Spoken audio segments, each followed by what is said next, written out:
प्यार बाप बेटा का भी प्यार होला,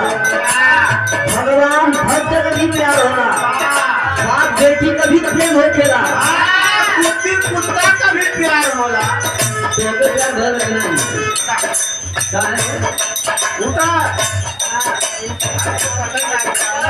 बिना प्यार के नहीं दूसरे घरों पर मिलेगा हुआ तारक दिखावत रहे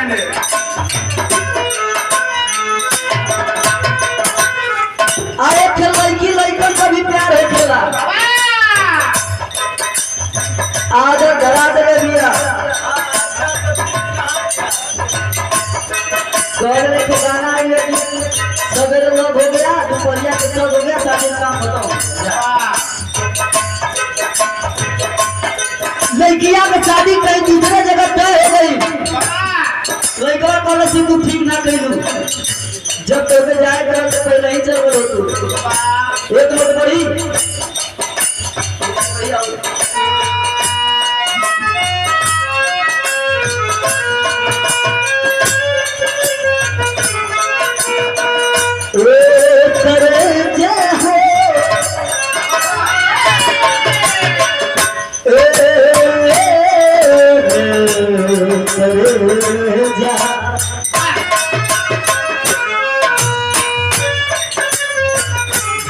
जान खुश रही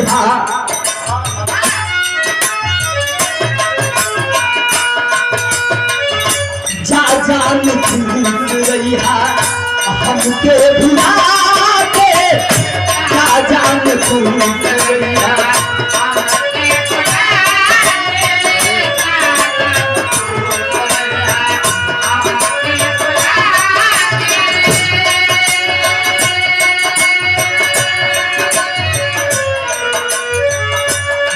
जान भैया हमके भुला के, सैया जी के तेरा के तर जवा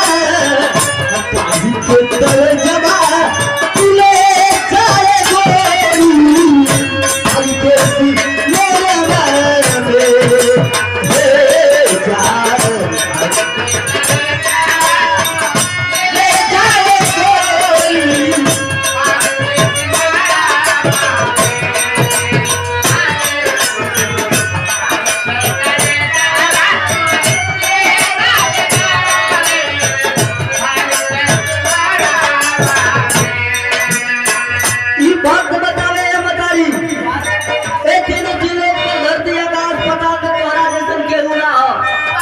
लोग कहला कि पुत्र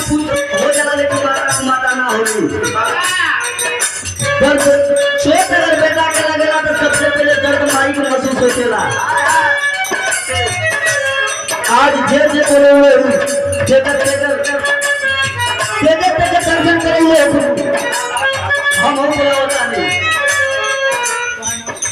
कबूले बोला तारी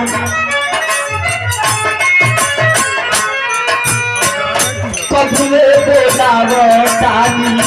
काहे